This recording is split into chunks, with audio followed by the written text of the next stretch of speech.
Shalom semuanya, selamat pagi. Bertemu kembali dengan saya di dalam renungan pada pagi hari ini. Bersyukur kalau kita masih punya satu hari dan kita masih punya hati untuk mendengar renungan ya. Sebelumnya mari kita berdoa. Bapa di surga, terima kasih kalau Tuhan dah izinkan kami boleh hadir mendengarkan renungan bersama-sama bangun pagi ini Tuhan. Biar Tuhan renungan ini membuat kami kuat melalui satu hari lagi Tuhan bersama-sama dengan Engkau.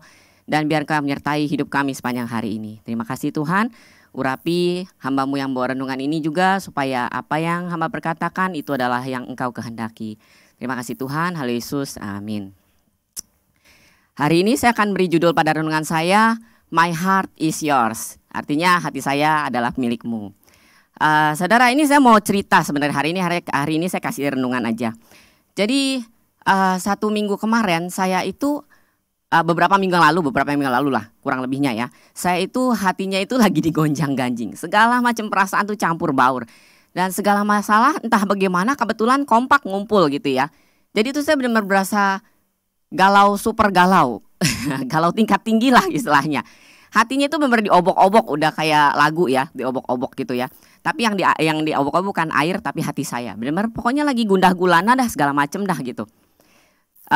Sampai saya tuh benar-benar mentok tok udah mentok sementok-mentoknya sampai saya tuh udah kayaknya gimana gitu ya, kesel iya, terus repotnya itu semua ada di dalam hati saya sendiri, orang lain gak ada yang tahu gitu kan. Jadi keselnya iya, depresi, maksudnya bukan depresi gimana sih, cuma berasa tertekan banget gitu kan rasanya iya gitu loh.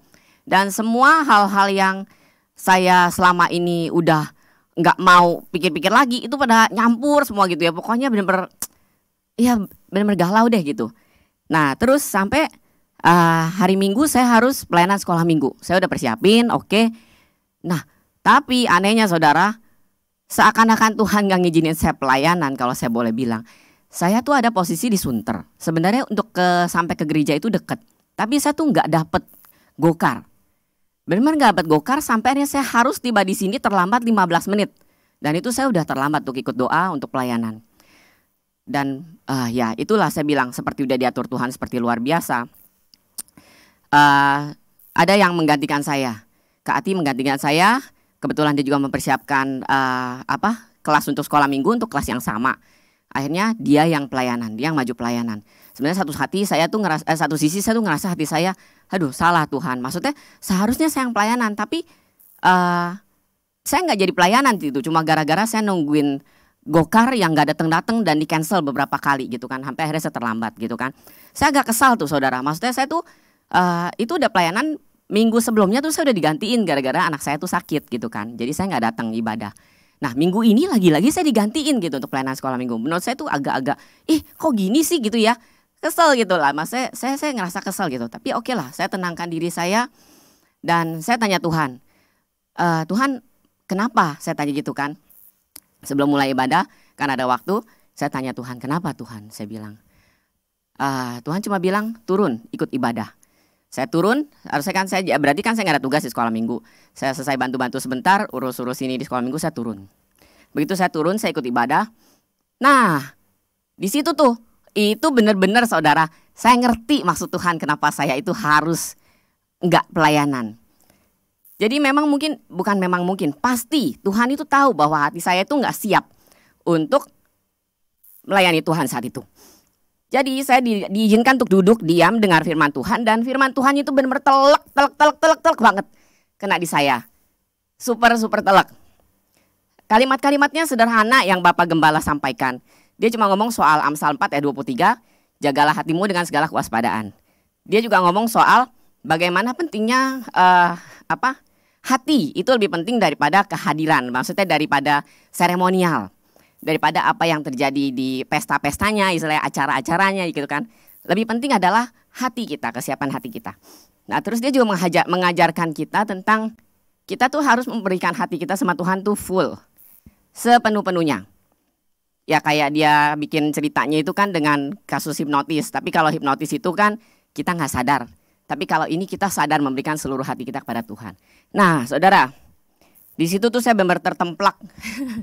Sebenar-benernya udah kayak dibangunkan. Wake up gitu ya. Bangun, kata gitu kan. Bangun Tin, ini yang saya mau kamu dengar. Saya mau kamu tuh sadar gitu loh. Jangan begitu. Memang keadaan kondisi zaman itu yang belakangan ini tuh benar mengocok-ngocok segala macam keadaan ya. Saya nggak tahu yang lain, tapi kalau saya sendiri saya ngalamin gitu kan, saya tahu rasanya kayak apa. Dan saya yakin saya nggak sendirian gitu loh. Dan saya juga yakin saya punya masalah nggak seberat ada yang lain yang lebih berat gitu kan. Nah, tapi saya mengizinkan gitu hati saya itu dikocok-kocok gitu kan. Dan itu yang salah gitu loh. Dan saya mengizinkan pikiran yang buruk itu berkembang dalam pikiran saya dan pengaruhi hati saya, mempengaruhi segala sesuatunya. Jadi waktu itu saya bilang sama Tuhan, saya benar-benar lagi saya pikir, oh ya Tuhan, hati saya harus buat Tuhan sepenuhnya. Dengan begitu baru saya bisa ngendaliin semua hati saya. Saya bilang gitu kan. Oke Tuhan, jadi saya akan belajar. Saya nggak mau kalah, saya bilang. Saya kenapa Tuhan sampai nggak ngizinin saya pelayanan. Karena Tuhan mau tata dulu hati kamu Tin, beresin dulu gitu kan. Perbaiki dulu nih sekarang nih. Ya saya nggak tahu juga apakah teman-teman ada yang ngalamin kasus yang sama. Tapi kalau udah kayak gitu, Tuhan itu terlalu sayang sama kita. Dia akan suruh kita balik. Ayo rapihin lagi hatinya ya.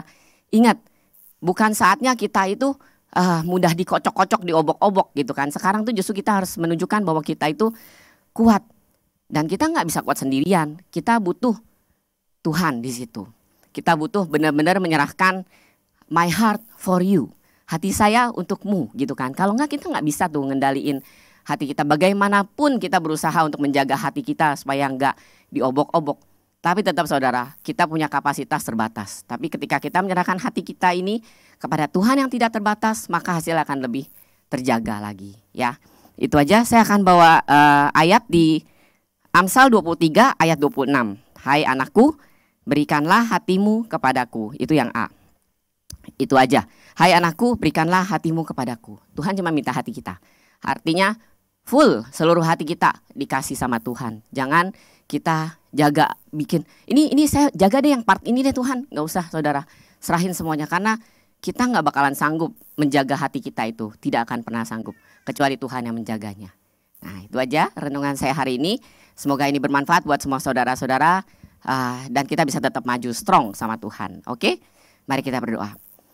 Bapa di surga, terima kasih Tuhan. Kalau Tuhan begitu ngasihi kami sehingga kami selalu diingatkan Tuhan untuk selalu tampil strong Tuhan. Untuk menyerahkan hati kami sama Engkau Tuhan. Untuk memberikan seluruh ketidaksanggupan kami kepadamu Bapa, dan terlebih hati kami Tuhan. Ajar kami Tuhan di masa-masa yang begitu sulit ini, mungkin masa-masa semua digonjang-ganjingkan Tuhan.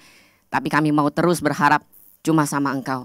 Hati kami Bapa untuk-Mu Tuhan. Dan setulusnya, sepenuhnya Tuhan, ajar kami untuk menyerahkannya Tuhan, tanpa mau mengambil bagian di dalamnya. Kami mau taat, kami mau seturut dengan rencana-Mu, kami mau percaya sama Engkau. Apapun Tuhan yang kami mungkin lihat tidak baik, tapi kami percayakan semua ke dalam tangan-Mu. Terima kasih Bapa, segala kemuliaan bagi nama-Mu. Haleluya Yesus, amin. Shalom, Tuhan Yesus memberkati.